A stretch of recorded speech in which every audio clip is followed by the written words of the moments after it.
Avatar the Last Airbender is a show that sits at the top when discussing the best stories told through animated media. Its vast world building, intricate characters, and philosophical themes make it a piece of art that is a marvel to watch, but at the same time a piece of media that encompasses lessons that are applicable for real life. Furthermore, through the show's many character arcs, we can gain a lot of insight on how to grow as people. Look at Aang for instance. Aang gets a lot of flack as many label him a flat character, and although I can see the appeal of that statement as he remains virtually the same from the beginning of the story to the end, I'd be dishonest to say that there aren't lessons that cannot be learned through analyzing his journey. I think what makes Aang so relatable is the fact that he is shown to struggle with his demons. Seeing Aang struggle with his morals and coming to his solutions is what makes Aang so inspirational.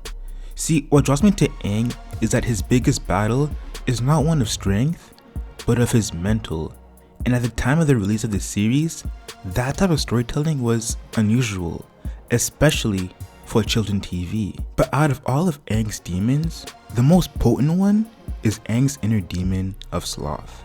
Now, I don't mean sloth in a way of laziness, but sloth in a way of neglectful behavior towards facing responsibility. When we first meet Aang, some of the words that can be used to describe him are free-spirited, careless, and exuberant. Now, with those adjectives, it's suffice to say that Aang is very childlike, which is very common among shonen protagonists, but is a stark difference between his friends. Katara possesses a mother-like maturity. Zuko is relentless. Toph's personality is hardened, and Sokka is very sheltering. Even though these are young teenagers, they all envelop some type of maturity that is not shown with Aang. And the reason for this difference in maturity is because Katara, Zuko, Toph, and Sokka all had to face their responsibilities, thus forcing them to mature. For example, we often see Katara as being the healing mother of the group, often being the listener, healer, and the person to de-escalate. All these traits are commonplace for a caring mother, but the reason as to why Katara's personality is this way is because she was forced to. Having lost both her parents and left with her fragile grandmother, she was forced to become her own mother and caretaker to her brother and later on, Team Avatar. The same thing happens to Sokka. The reason as to why he is so protective over Katara, sometimes overly so, is because of the loss of their father. Sokka took it upon himself to step up as the patriarch of his family, thus taking all the responsibilities that ensues. This overprotectiveness even bleeds out with his friendships with Team Avatar and love interest with Princess Yui and Suki. Even Toph, with her disabilities, despised playing the victim role and being sheltered. She wanted more out of her life and knew she was capable of more. Hence, she partook in the brave act of putting destiny into her own hands, and despite her disabilities, lives life on her own terms. And lastly, for Zuko, given the toxicity of his family and vying for the approval of his father, it's no wonder as to why Zuko encompasses such a relentless nature. His relentlessness is not something that Zuko necessarily wants to have, but it's something that Zuko is forced to have due to his circumstances. When we first see Zuko, he's often seen as quick-tempered, moody, and reckless, and it is easy to paint him as a bad guy. But he incorporates those characteristics because he is so desperate for his father's approval. And that is the reason as to why he wants to capture the Avatar so badly. Dr. Jordan Peterson has this fascinating analogy he classifies as the Peter Pan analogy. In it, he calls Peter Pan a boy who won't grow up and is magical. And this is something that we must avoid at all costs, because nobody wants to be 30 and still act like a child, as Peterson deems it a pathetic sight to witness. But while watching Peterson's lecture on Peter Pan, I couldn't help but identify some eerie similarities between Aang and Peter Pan. Both are childlike, carefree, and exuberant, and both neglect the responsibilities of growing up. Aang rejects his responsibility as the Avatar, and Peter Pan rejects his responsibility to grow up to be with Wendy. But the similarities get eerier. When we look at the story of Peter Pan, there is one key component to his story, that one being the Lost Boys in Neverland. What this represents is a deflation of responsibility. These boys live in a land that's free and detach themselves from real-world consequences and responsibilities. This shares an eerie comparison to Aang and the Air Nomads. They live free and detach themselves from worldly things. In some way, Aang and the Air Nomads can be seen as a parallel to Peter Pan and the Lost Boys, those who detach themselves from the world and strive to be free spirits.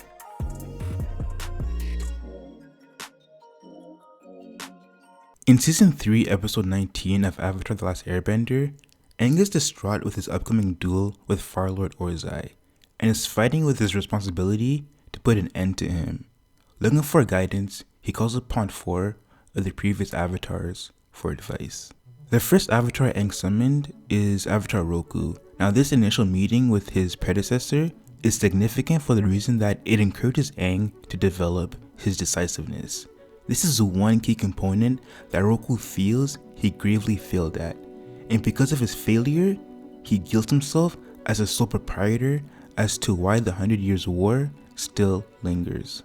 Roku feels sort of responsible for Aang's problems, because if Roku was successful in defeating Sozin, Aang would not be dealing with Ozai and the Fire Nation threat. Thus, what Roku did was neglect his problem to the detriment of the next generation.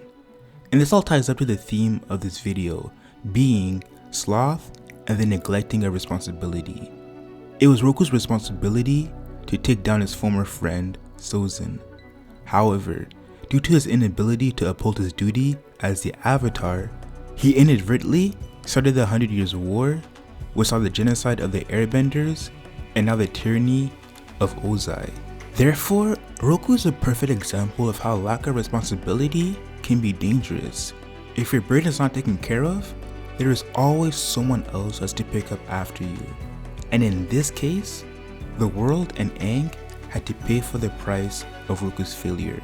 So before Roku disappears, Roku's advice to Aang is to not repeat his sin of sloth and to instead be decisive. Now, the next avatar that Aang summoned is Avatar Kyoshi. This encounter is also valuable to Aang because Kyoshi in her lifetime killed Conqueror Shin. So Aang inquires her on her decision as he fears he may have to come down to the same conclusion with Ozai. But to Aang's disapproval, Kyoshi reinforces her violent conclusion.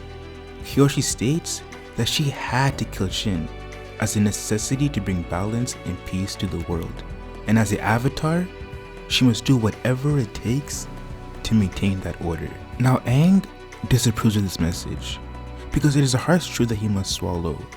This moment forced Aang to look at himself in the mirror and ask himself if he was really willing to take that next step. That's why Kyoshi's words bothered Aang so much. It's because she encouraged Aang to make a sacrifice. And this is exactly what Dr. Jordan Peterson explained with his analogy of Peter Pan. Every child has to take a rite of passage that requires sacrifice. Now, the following avatar that Aang summons is Avatar Kuruk. His demeanor is laid back, nonchalant, and childlike. Kuruk can be described as what Jordan Peterson calls a man-child, someone who neglects responsibility and refuses to grow up. And out of all of the avatars that Aang has talked to, Kuruk is the one who had paid the worst price for his negligence. Because of his laziness, he was punished by the Face Eater Ko, and Kuruk's lover, Umi, was taken to the spirit world. Dealt with his horrific fate, it pains Kuruk with deep regret. Had he just owned up to his responsibility and grown up, maybe he would have saved the one person he truly loved. Now this is the type of man Peterson states we should avoid becoming at all costs. Having a laissez-faire attitude can be good in times of leisure. However, when times get turbulent, that attitude is null and void. As humans, difficult tides always arise and we must deal with them accordingly. And if we fail to face our hardships and ignore them, they'll just accumulate into a larger problem that we can't fix. And that is exactly what happened to Kuruk. So similarly to Roku, Kuruk advises Aang to abandon his passive ways and be more active to not suffer a similar fate. And lastly, and perhaps most significantly, Aang summons Yang Chen, a former air nomad avatar just like Aang. And I say most significantly because with this meeting, Aang has no excuses. He is literally facing himself in the mirror. With the prior avatars, Aang had the excuse of saying that they couldn't understand his situation. Aang had the excuse of comforting himself with the excuse that because he didn't share the same upbringing with them, that they could not understand where he was coming from. Hence, with these excuses, Aang can easily dismiss their guidance with ease. However, in the case of Yang Chen, there are no excuses. There is no other place to run to other than the truth. Hence, this meeting between the air nomad avatars, for Aang, is the most difficult one. Aang professes to Yang Chen that all his life he was taught to detach himself from the world to reach spiritual enlightenment so that his spirit can be free.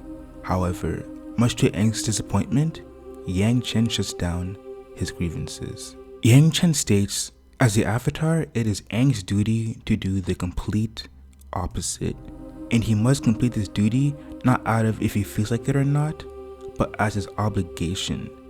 Aang must do whatever it takes to protect the world as it is his responsibility. And whether you label it a blessing or a curse, that unfortunately is the heavy burden the Avatar must carry from birth. Now, this interaction between Aang and Yang Chen is brilliantly presented because what Yang Chen asks of Aang is to deprogram. And to deprogram yourself is probably the most difficult task a person can do because it requires you to let go of a lifetime worth of habits and values in order to become someone entirely different. And that's the spot where Aang is at. It's hard to abandon the teachings of the Air Nomads as those teachings is what he identifies with. However, he must make a choice, either choose to ignore his responsibility as the Avatar or let Ozai destroy the balance of the world and rule with an iron fist. These are the hard choices Aang must make, and reluctantly, after Yang Chen leaves, Aang decides to kill Ozai. During the fierce battle between Ozai, Aang accidentally awakens the Avatar state. Completely out of control, Aang overwhelms the Fire Lord with his immense power. With Ozai seemingly in a dire situation, Aang prepares for a fatal strike. But through sheer willpower, Aang is able to regain control of himself and stop the attack.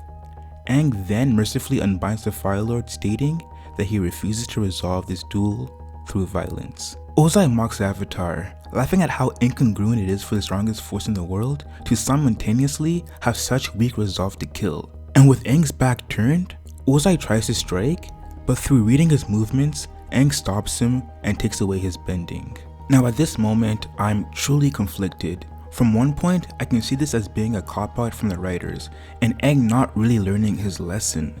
But from another standpoint, I can see this as Aang maturing and fabricating a healthy compromise. See, Aang being able to energy band can be seen as a deus ex machina, a device of power introduced for the convenience of the plot and is sometimes contrived. Now, I don't want to be too sour on this video, but I have to call a spade a spade. The fact that Aang attained an ability as convenient as energy bending, and the fact that it was introduced so late in the story, is problematic. It's problematic because it gives Aang no room to grow. Aang still ends up being the same person from the beginning and suffers no consequences. I mean, all the avatars before him had actions and consequences. They didn't have convenience to help them. These characters all had consequential actions. They made mistakes and paid for them. They didn't have convenience to bail them out. And that's exactly why Aang's final battle seems rather cheap. He was bailed out, so I've got to ask the question, did Aang really grow? Did he learn anything? Did he make any sacrifices? To drive this point home, I want to discuss three characters from the show, Katara, Zuko, and Sokka. All these three characters were in similar dilemmas akin to Aang's. They all had to make sacrifices, and whether their sacrifice worked in their favor or not, they learned from it. For example, when it comes to Sokka, he had to sacrifice his love for Yui. Although Yui bears most of this responsibility, Sokka still has to painfully let go of his love. When Yui sacrifices her life to save the fish spirit Tui, it deeply affects Sokka, and from that loss, Sokka becomes very protective of Katara and later on with his love for Suki. With Katara, when she faces the killer of her mother, Zuko encourages her to make the fatal blow. But seeing as this man is pathetic, brittled, and old, Katara decides to show mercy. Katara gains the maturity to understand that she cannot stoop to a level so pathetic, and that killing a man so beneath her will never truly heal her. Hence, she decides the way of pacifism and leaves. This decision by Katara shows growth in her character because it showed her being able to control her rage and forces her to realize that stepping to the same level as a retired soldier would only make her the same. And lastly, we have Zuko. Zuko has made these decisions twice. The first is when he decides to leave Iroh in order to fight Azula, and the second is when he betrays Katara and aids Azula. Both of these times, Zuko was wrong, and both of these times, he had to face the consequences. He had to work hard in order to regain the trust of Team Avatar, and had to humble himself in order to ask for forgiveness from his uncle. And that's the point I'm trying to make. In the aforementioned examples, Sokka, Katara, and Zuko did not have convenience to help them. They had to make a decision then and there and face the consequences. They had to pick their sacrifices, and those sacrifices is what added to their growth as characters. When you look at Aang and his decision, I can't really say that he learned or sacrificed much. Things just worked out for him. But regardless of that, I can at least say that he did come into his own as the Avatar. Even though he was bailed out, Aang at least abandoned his careless ways and was mature enough to take on the Fire Lord. Then following Aang's battle, at the coronation of the new Fire Lord Zuko, Aang and Zuko discuss how drastically their lives changed from enemies to friends. They both comment on how different the world is. But what is important is that Aang and Zuko both agree that they will rebuild the world together. Now this moment is significant because it shows Aang taking on an active role instead of a passive one. Before, Aang went more with the flow of things instead of creating his own current. So with Aang saying he will rebuild the world, it shows him making a commitment to heal the world from the 100-Year War. Aang could say, well, job's done. I defeated the Fire Lord, now everything's okay. I can hang with my friends now. But Aang realizes that defeating the Fire Lord was just the beginning. He has a lot of more work to do as the Avatar. Aang finally accepts his responsibility full on.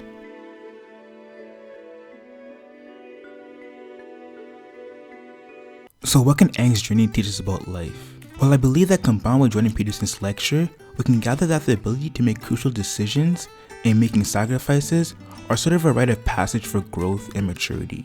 We see this with Sokka, Katara, and Zuko. After their decisions, they changed for the better and have grown from their experiences. What Aang struggled with was the sin of sloth and his procrastination. If he prolonged his procrastination even longer, he would have ended up like Karuk or Roku, full of regret. We all know that growing up and taking responsibility is a strenuous task. However, it is necessary. Avatar the Last Airbender brilliantly touches upon this topic of great sacrifice, and they show the mental turmoil that these characters go through. And that's why I love the show so much. It's because it chooses to focus on the battles we have mentally and spiritually, rather than physically. Through Aang, Sokka, Katara, and Zuko, it shows us that making the tough decisions aren't easy. But once you are made, the rewards can be satisfying.